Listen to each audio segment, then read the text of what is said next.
बच्चों, स्वागत है आपका मेरा यूट्यूब चैनल में। मैं शुरुआत करने जा रहा हूँ क्लास 12 की हिस्ट्री, जो 3 भागों में बटी हुई है। पहला भाग है प्राचीन भारत। मैं आज से प्राचीन भारत की शुरुआत करूँगा।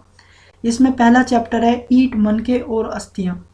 इस चैप्टर में हम प्रमुखतः हड़प्पा सभ्यता और उसके पास में जितनी भी स्थित पुनः स्थल उनके बारे में बात करेंगे। और वो सारे जितने भी प्रमुख या महत्वपूर्ण बिंदु हैं आपके पेपर से, बोर्ड एग्जाम से रिलेटेड, हम उनके बारे में बात करेंगे। पहला क्वेश्चन जो सिंपल और हर पेपर में कभी कदार बन जाता है वो है हड़प्पा सभ्यता का नामकरण किस प्रकार हुआ। हड़प्पा सभ्यता का नामकरण जहाँ इस संस्कृति की खोज की गई उसके आधार पर हुआ। प्रथम व्यक्ति जिसने हड़प्पा सभ्यता नाम से संबोधित किया हुए थे मार्टिनल वीरियर ने। जिन्होंने सिंधु घाटी सभ्यता से इन्होंने संबोधित किया हुए थे जॉन मार्शल। अन्य नाम इसके मेलुआ बोला जाता है, मेसोपोटामिया। जो उनसे लेख मिले हैं हमें मेसोपोटामिया के, जैसे कि दिलमुन, मगान, तो उसमें इस मेलुआ सभ्यता का जिक्र किया गया है। मेलुआ का मतलब होता है नाविकों का देश। दूसरा क्वेश्चन बनता है हड़प्पा सभ्यता की खोज किसने की। ये भी 2 नंबर का क्वेश्चन होता है। इसमें महत्वपूर्ण बातें यह है कि हड़प्पा सभ्यता की खोज 1921 से लेकर 1922 तक की गई। वैसे तो अभी भी की जा रही है वर्तमान में भी, लेकिन मुख्यतः तो इस समय ही की गई थी। जॉन मार्शल के नेतृत्व में की गई, जो अध्यक्ष थे। दयाराम साहनी ने हड़प्पा सभ्यता की खोज की 1921 में रावी नदी के बाएं तट पर। राखल दास बनर्जी, जिन्हें आर.डी. बनर्जी कहते हैं, उन्होंने मोहनजोदड़ो की खोज की 1922 में सिंधु नदी के बाएं तट पर। तीसरा पॉइंट हमारा हड़प्पा सभ्यता का काल, यानी विकसित सभ्यता। इसमें मैंने ये क्यों लिखा, क्योंकि इससे पहले भी सभ्यता कुछ ना कुछ कर ही रही होगी और उसके बाद भी कुछ ना कुछ कर रही होगी, लेकिन जिस समय ये अपने बिंदु पर थी, विकसित बिंदु पर थी, हम उसके काल के बारे में बात करते हैं। ये थी 2600 ईसा पूर्व से लेकर 1900 ईसा पूर्व के बीच, और इस सभ्यता को कांस्य युग में रखा जाता है। आपको ये दोनों पॉइंट बहुत अच्छे से याद कर रखने पड़ेंगे।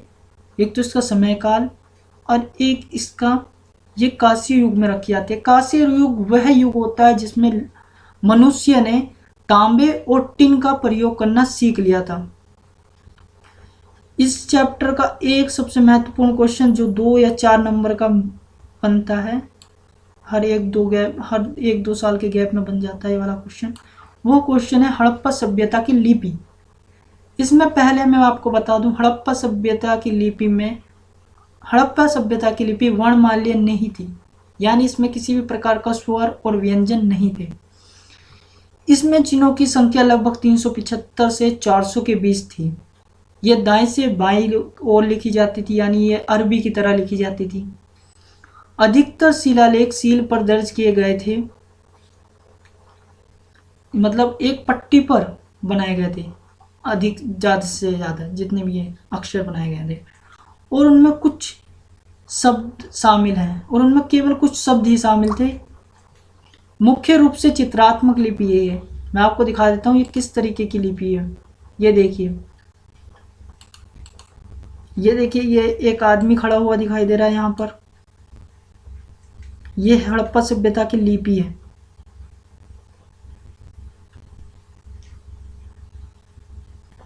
ये पहाड़ से दिखाई दे रहे हैं, ये जानवर दिखाई दे रहे हैं। यही है यहाँ की लिपि, चित्रात्मक लिपि, जो दाएं से बाईं ओर लिखी जाती है। ये जितना भी आंकड़ा है हमारे पास, ये सब पुरातात्विक के द्वारा दिया गया है। इसमें क्या भरोसा, वे हिंदी की तरह ही लिखते हो, मगर जैसा बोला गया वैसे ही बता रहा हूँ। भार और मापने की प्रक्रिया इनकी किस प्रकार थी। भार यानी वजन नापने के लिए ये किस चीज का प्रयोग करते थे। वजन के लिए ये बाटों का प्रयोग करते थे। ये है बाट। ये क्यूब शेप के होते हैं। मैं आपको यहाँ से पॉइंट बता देता हूँ। एक तो क्यूब शेप के होते हैं ये, इनका उपयोग विनिमय के लिए करा जाता होगा, यानी वस्तु का आदान प्रदान खरीदने के लिए।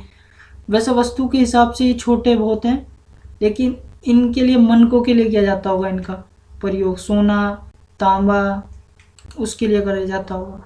ये चर्ट नामक पत्थर से बनाए जाते थे, चर्ट।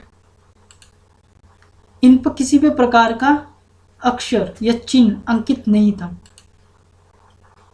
मनके किस प्रकार बनाए जाते थे? मनके यानी आभूषण, जो ये पहनते थे। मनकों के लिए कार्निलियर पत्थर, जैस्पर्स, फिटिक, क्वार्ट्ज और सेल खाड़ी पत्थरों का प्रयोग करते थे। कांस्य, तांबा और सोने धातुओं का प्रयोग करते थे। शंख, फ्यांस और पकी हुई मिट्टी, इन सभी का प्रयोग ये मनकों के लिए करते थे। इनका आकार चक्राकार, बेलनाकार, गोलाकार तथा खंडित होते थे। अगर आपको जानना है ये किस तरीके के होते तो आप अपनी बुक का फर्स्ट चैप्टर का फर्स्ट पेज खोलना, उसमें जो उनसी वो दे रखी है, क्या नाम है, मोहर दे रखी है, उसी के नीचे एक और पैराग्राफ है, उसमें ये जितने भी दे रखे हैं ये सब पूरा ये मनकों के बारे में जिक्र कर रखा है। मैं आपको एक बार दिखा देता हूँ। ये है मनके, इन्हें मनके कहा जाता है, इंग्लिश में इन्हें बीड्स कहते हैं। ये गोलाकार, चक्राकार, बेलनाकार और खंडित में होते थे। अब हम इनके धर्मों की बात कर लेते हैं। इनका कुछ ना कुछ तो धर्म होगा, ये उस समय किस धर्म से संबंध रखते हैं उसके बारे में हम बात कर लेते हैं। हड़प्पा सभ्यता में महिलाओं की कई टेराकोटा की मूर्तियां पाई गई हैं। मतलब वहाँ पर कई प्रकार की टेराकोटा की मूर्तियां, टेराकोटा यानी जिससे हम, या सिंपल लैंग्वेज में बता दूं, जिससे कि हम मटके बनाते हैं, उस तरह की ये टेराकोटा की मूर्तियां हैं। टेराकोटा की मूर्तियां ये तीनों।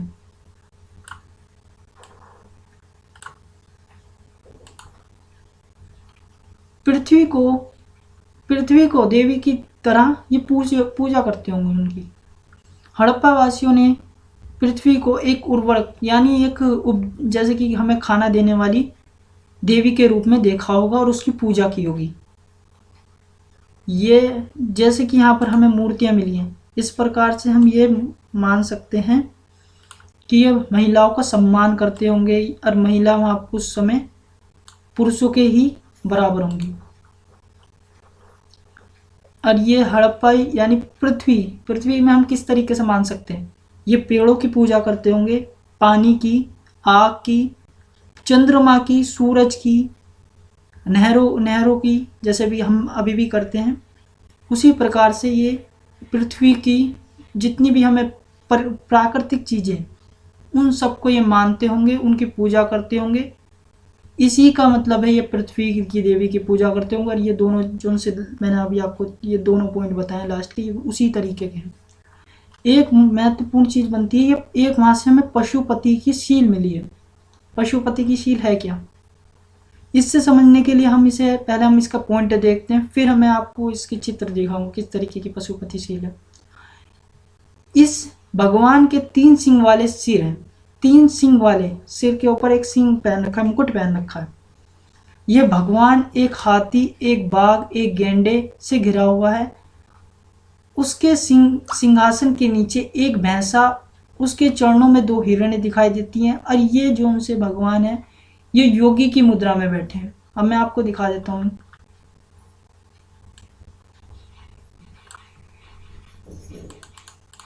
ये देखिए, ये है पशुपति। इन्होंने 3 सिंग वाला तो वो पहन रखा है मुकुट, योगी की मुद्रा में बैठे हैं, जैसे योगी बैठते हैं। दूसरा, इनके पास में एक हाथी है, एक बाघ है, एक गेंडा है राइनोसोरस, एक बैल है। और ये यहाँ से थोड़ी टूट चुकी है, नहीं तो आप नेट पे देखना चाहो तो नेट पे देख सकते हो। यहाँ पर हिरण है, यहाँ पर 2 हिरण हैं।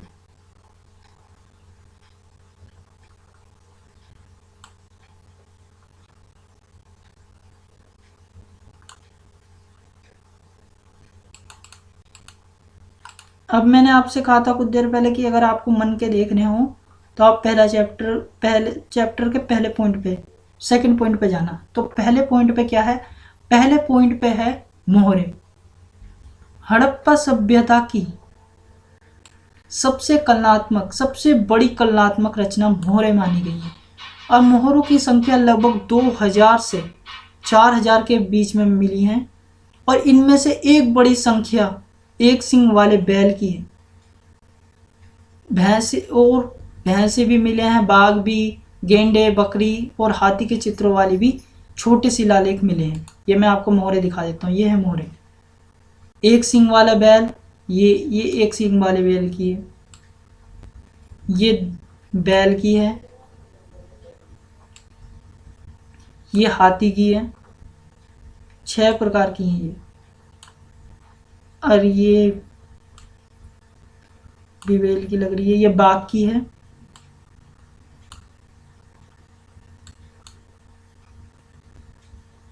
और ये बकरी की है।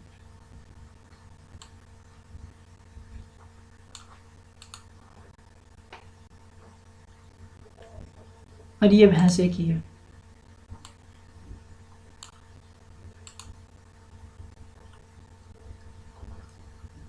और मोहरों के लिए, ये मोहरों का प्रयोग किस प्रकार करते होंगे, इसमें मैंने प्रकार नहीं लिखा, किस तरीके से करते होंगे।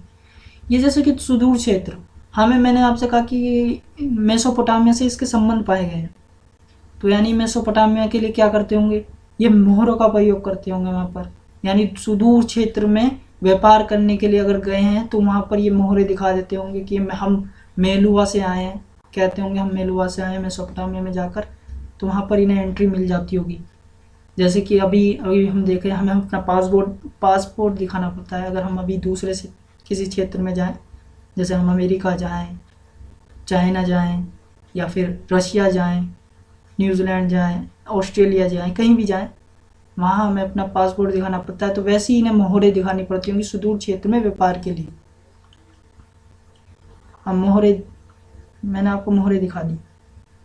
अब ये इन्होंने वो कर लिया, क्या नाम है, व्यापार करने के लिए किस चीज़ का व्यापार करते होंगे। ये सिंधु लोग गेहूं, जौ, तिल, मसूर, मटर आदि का उत्पादन करते थे। यानी ये गेहूं उगाते थे, जौ भी उगाते थे, तिल, मसूर की दाल, मटर आदि का उत्पादन करते थे। बनावली में जौ की अच्छी मात्रा में खोज की गई है। बनावली यानी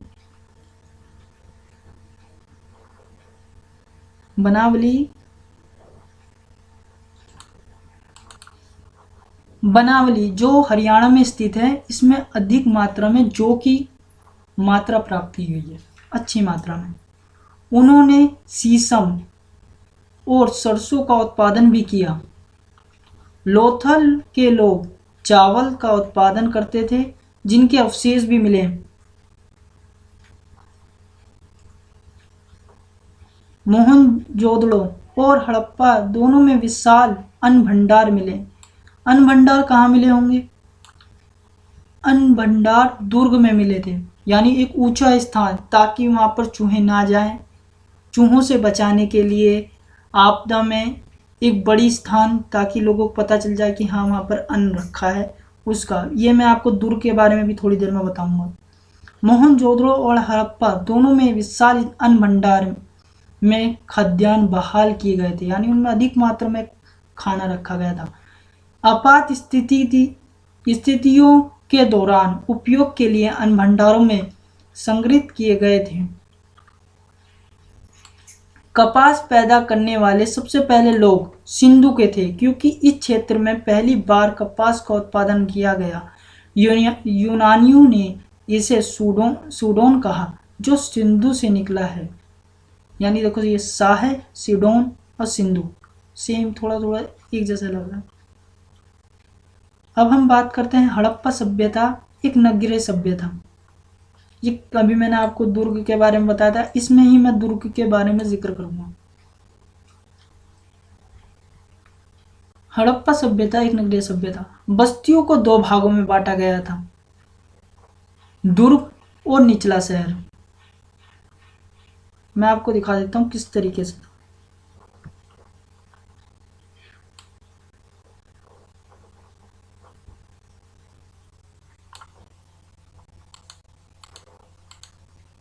ये पूरा का पूरा दुर्ग, ये है दुर्ग। यहाँ विशाल स्नानाघर थे, अन्न भंडार, खाद्य जहाँ पे खाना वाना रखते थे, पानी इकट्ठा करने के लिए जगह यहाँ थी, प्रशासनिक कार्य यहाँ पर होते थे, और बस इतना ही था यहाँ पर। और नीचे लोग नीचे रहते थे। यहाँ पर सड़कों का निर्माण गणित पद्धति से किया गया था। घनी आबादी वाले क्षेत्र थे और गलियां एक दूसरे को समकोण पे काटती थी। वैसी अभी मैं इन पॉइंटों का जिक्र आपसे करूंगा। और ऊपर प्रशासनिक कार्य किस प्रकार से होते होंगे, क्या हमारे पास सबूत है? क्योंकि यहाँ का सभ्यता में जो हमें यहाँ से प्राप्त हुए चीज़ें, वहाँ पर एक बहुत बड़े बड़े हॉल बने हुए हैं, कई पिलर बहुत बड़े बड़े हुए हैं। इस तरीके से लगता है जैसे कि यहाँ पर कोई समारोह हो और कोई त्योहारों के लिए ही इस जगह का निर्माण किया गया हो। कुछ पुरातात्विक विभाग वाले मानते हैं यहाँ पर एक राजा था, नहीं कुछ मानते हैं कि यहाँ पर कोई राजा नहीं था, मगर परंतु कुछ मानते हैं कि यहाँ पर राजा ना होकर एक बहुत लगभग 5-6 की टीम होगी, 5-6 लोग जो इस पूरे उसे संभालते होंगे, इस पूरे शहर को वही संभालते होंगे। इस तरीके के प्रमाण मिले। अगर राजा ना हो तो ये कैसे इतना वो कर सकते हैं, एक नगर को पूरा सुनियोजित कर सकते हैं। अब मैं इनके पॉइंटों के बारे में आपसे जिक्र करता हूँ। अभी मैंने आपको बताया ये घनी आबादी वाले, इतना बड़ा क्षेत्र होगा तो घनी आबादी होगी, लोग गाँवों से निकल कर यहाँ पर आएंगे व्यापार के लिए, एक अच्छा जीवन व्यतीत करने के लिए। सड़कें तथा गलियों को लगभग एक ग्रिड पद्धति में बनाया गया था जो एक दूसरे को समकोण पे काटती थी। सड़कें सीधी थी और चौड़ी थी। सड़कों का इस तरीके से निर्माण किया गया था, अगर कोई कूड़ा कचरा पड़ा हो तो एक बार हवा आए और सड़क पूरी गली साफ हो जाए, इस तरीके से बनाई गई थी सड़कें। अब मैं आपको एक और बात बताता हूँ। यहाँ पर ऐसा लगता है कि सबसे पहले नालियाँ बनाई गई, फिर सड़कें बनाई गई और फिर घर बनाए गए। इस तरीके से इनका निर्माण हुआ इस शहर का। इतना सुनियोजित शहर था ये। प्रत्येक घर में कुएं और स्नानाघर, कुएं का मतलब आप जो समझते हो कुएं, और स्नानाघर मतलब होता है बाथरूम। कितना सुनियोजित और कितना विकसित सभ्यता थी। पूर्व नियोजित जल निकास व्यवस्था, जल निकासी व्यवस्था के बारे में मैं आपको बताता हूँ। जल निकासी के लिए इन्होंने घर से एक छोटी नाली निकलती जो एक छोटी मतलब वैसी मेन नाली से मिलती। मेन नाली और बड़ी नाली, बड़े नाले के बीच में एक गड्ढा था जिसे वे ईंटी से ढक देते थे, पक्की हुई ईंटों से, और उसमें कूड़ा इकट्ठा होता रहता था। पानी चला जाता और वो कूड़ा जो सा भारी कूड़ा रहता था वो उस गड्ढे में इकट्ठा होता रहता था, और एक आगे जाली लगा दी जाती थी ताकि वो कूड़ा आगे ना जाए, मेन नाली को ब्लॉक ना कर दे। और मगर कितनी बारीक से ध्यान रखा गया था कि वो छोटे छोटे कंकड़ वे आराम से उससे जाली से पार हो जाते थे। इस तरीके से इसकी नालियों का निर्माण किया गया था। अब मैं इन्हीं पॉइंटों का जिक्र करता हूँ। नालियाँ अधिकतर ढकी हुई थी, वे पकी हुई ईंटों की परतें से ढकी जाती थी। ठीक है। कूड़ा इकट्ठा करने की अनुमान के लिए जल निकासी की प्रणाली में छोटे छोटे पुल व जल बनाए गए थे, जबकि पानी और कण बह जाते थे। वही मैंने बताया कि एक गड्ढा बना दिया जाता था, उसमें कूड़ा इकट्ठा, जो भारी कूड़ा रहता था वो इकट्ठा हो जाता था, और छोटे छोटे जो उससे कंकड़ रहते थे वे चले जाते थे, उससे जाली से पार हो जाते थे। इन्हें समय समय पर साफ भी करते होंगे। घर पक्की लाल ईंटों से बनाए गए थे, और कुछ घर एक से अधिक मंजिल वाले भी हैं। कुछ सार्वजनिक भवन भी देखने को मिले, यानी दुर्ग में कुछ सार्वजनिक भवन भी देखने को मिले, यानी जहाँ पर समारोह करते हो, ये कुछ त्यौहार मनाते हो, बड़े बड़े स्नानाघर, जैसे कुछ ये त्यौहार मनाते हो कि चांद को देखकर त्यौहार बनाने लगे, नहाते हैं और रात के समय चांद को देखकर, इस तरीके से कुछ क्या भरोसा वहाँ पर पूजा करते हो। लोथल में, अब मैं आपको एक व्यापारिक केंद्र बताता हूँ। लोथल में एक डॉकयार्ड मिला है, जिससे ये पता चलता है कि ये मुख्य रूप से व्यापारिक केंद्र होगा। यानी डॉकयार्ड होता है एक खाली पड़ा मैदान, इस संख्या यानी एक भी आस पास उसके घर हो और वो एक जगह खाली मैदान पड़ा हो, जिसमें एक बड़ी मात्रा में लोग अपना बाजार कर सकें, बाजार लगा सकें और अपने सामानों का विनिमय कर सकें। हड़प्पा संस्कृति के पतन के बाद नगर नियोजन लगभग भूल गए और नगर जीवन लगभग कई वर्षों के लिए देखने को नहीं मिला। और इसमें एक महत्वपूर्ण, इससे मेरे को पता चला, इसमें एक जलस्य के बारे में बात की जाती है। विशाल स्नानागार यानी ग्रेट बाथ, जिसे हम जलस्य भी कहते हैं। जलस्य वह स्थान होते हैं जहाँ पर पानी इकट्ठा करा जा सके, जैसे कि पानी इकट्ठा कर लिया, जैसे कि स्विमिंग पूल होते हैं वैसे ही सेम, जिनके दाईं और बाईं ओर सीढ़ियाँ बनाई गई थी। मैं आपको दिखाता हूँ, ये देखिए, यह है दाईं और बाईं ओर बनाई गई सीढ़ियाँ, और इसमें पानी इकट्ठा करते होंगे ताकि सिंचाई, नहरों, जिस समय बारिश ना हो, ये अपने दैनिक कार्य में इस पानी का यूज़ कर सकें, जैसे डेली यूजेज में बर्तन कपड़े वपड़े धोना, इसमें नहरों की सिंचाई के लिए इस पानी का प्रयोग कर सकें। तो इसलिए जलस्यों का निर्माण करते थे ये। तो बच्चों, वीडियो बहुत लंबी हो चुकी है, 20 मिनट की हो गई है। आज हमने जितना पढ़ लिया ये बहुत है। कल मैं पढ़ाऊँगा आपको इसके बारे में जानकारी कम क्यों है, इसमें विसमानता यानी असमानता के बारे में बात करेंगे, जल निकासी व्यवस्था को और अच्छे से पढ़ेंगे, और फिर हम इस सभ्यता का अंत करेंगे। फिर हम सेकंड चैप्टर की शुरुआत करेंगे। तो बस, गुड नाइट, ओके बाय।